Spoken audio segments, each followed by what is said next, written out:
Bonsoir, bienvenue dans votre podcast linguistique. Aujourd'hui, c'est le premier numéro de langue. Alors, comment on va faire? Je vais vous expliquer pourquoi je vais le faire, comment on va le faire, les visuels, l'apport que ça peut produire, et c'est tout bon. Alors, c'est parti. Premièrement, pourquoi? Pourquoi je décide de faire une émission de langue sur ma chaîne? Déjà parce qu'on est une chaîne de sciences humaines et que les langues sont importantes. Que malgré ma dyslexie, ma dysgraphie, ma dysorthographie, j'aime les langues. J'aime la grammaire, j'aime la conjugaison. J'aime moins l'orthographe, mais j'aime bien le vocabulaire. J'aime bien les mots, leur sens, leur construction, comment on construit une phrase. Tac, t'as ça, puis ça s'accorde. Enfin, c'est magique, quoi. C'est ça que j'adore. Les phrases et leur mécanique, là aussi. Il y a toute une question de mécanique, hein. Il y a un verbe, ça entraîne ceci sur le sujet, ça entraîne cela, ou le sujet entraîne cela sur le verbe, ou ça entraîne cela sur l'accord, sur toutes ces questions-là. Donc j'adore ça. Je kiffe la grammaire et surtout la déconstruire pour la montrer limpide. On peut avoir des règles lourdes, mais on peut aussi essayer de les déconstruire pour avoir quelque chose de clair, de simple et d'efficace. J'adore le vocabulaire. C'est l'arme pour une oralité en béton. Littéralement. L'orthographe, qui est une torture pour moi, mais le dyslexique réveille mon côté sadomasochiste, hein. J'aime souffrir, hein. Autrement je me serais suicidé à 15 ans, donc voilà. Il y a toutes ces choses-là, tout cet amour que malgré les difficultés, j'aime ça. Donc comment on va faire? Alors concernant l'organisation, ça va être simple, il y aura des vidéos en anglais, en espagnol et en français. C'est les trois langues que j'ai travaillé quand j'étais à l'université, donc que j'ai le plus travaillé, où j'ai le plus de data. En français, j'avais préparé des cours de français quand je suis parti au Togo, parce que je me suis dit, si j'enseigne, ils vont me caler le français, parce que t'es français, tu dois faire du français. Donc je vais reprendre un peu toute cette base de données que j'ai, puis je vais la retravailler, je vais refaire un peu à ma sauce, mais il n'y a pas de souci. Alors, les vidéos en tant que telles, il va y avoir de la couleur, beaucoup de visuels, beaucoup. Vous n'allez pas voir ma gueule, hein. C'est juste à l'épisode pilote où vous voyez ma tête, mais autrement, ça va être du visuel de la phrase, de la couleur, des exemples. C'est ce que j'appelle le décomposé coloré. De la couleur pour montrer les mécaniques de la langue. Une couleur pour le verbe, une couleur pour le sujet. Enfin voilà, toutes ces choses-là pour montrer le visuel. Alors, concernant le visuel, on a un générique déjà avec une chèvre qui tire la langue. Parce que c'est fun.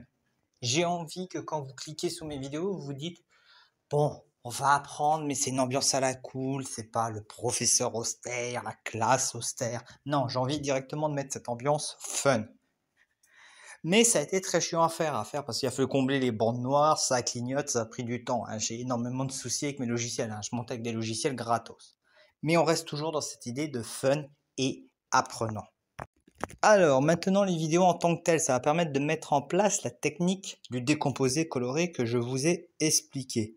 Donc, par exemple, si on dit que le sujet est en couleur rouge, le verbe en vert, et en violet, on va mettre le COD, en bleu, un complément de moyen, la phrase « le chat est mort », on a le sujet, on a le verbe, on a le complément.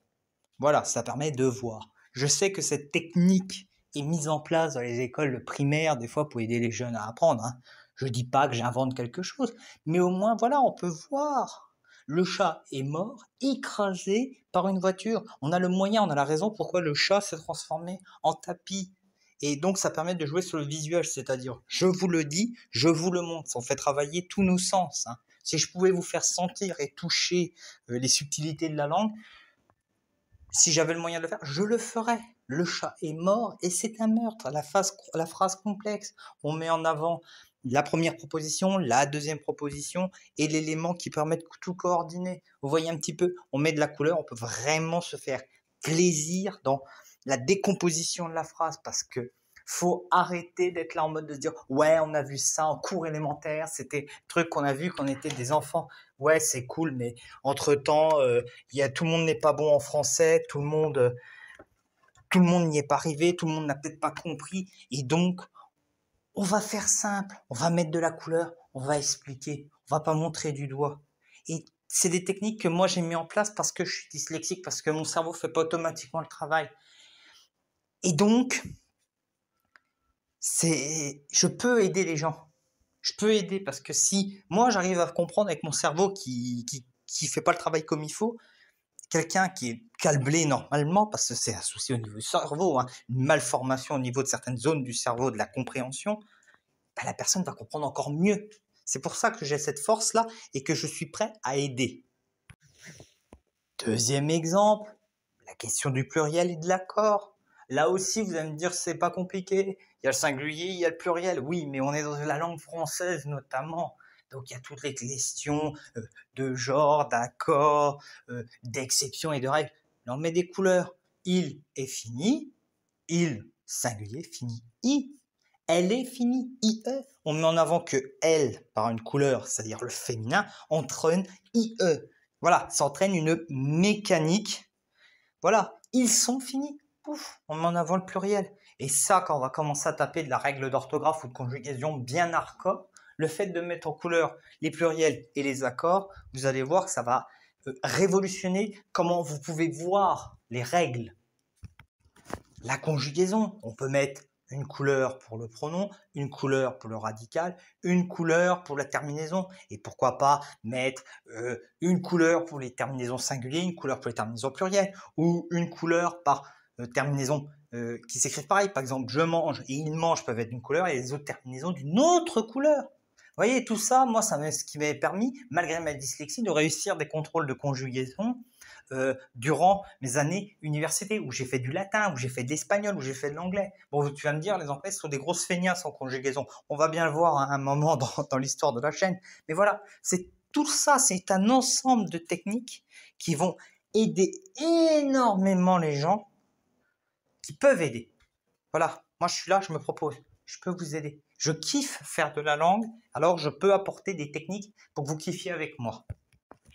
En conclusion, cette émission va permettre de marier agréablement ma passion de la langue, des règles et toutes les petites techniques de philo que j'ai développées grâce à ma dyslexie, parce que ma dyslexie est une chance, parce que ça m'a permis de voir les langues autrement, de voir l'objet langue différemment, et donc d'avoir cette passion et de kiffer la langue malgré un handicap cognitif assez emmerdant. J'espère que cette vidéo vous a plu, qu'elle vous a donné envie de suivre les prochains numéros de langue qui vont arriver assez rapidement dans l'année 2023-2024. Si la vidéo vous a plu, vous pouvez liker, partager, faire de la pub pour la chaîne, ça fait plaisir. Je vous souhaite une bonne fin de journée. Ciao!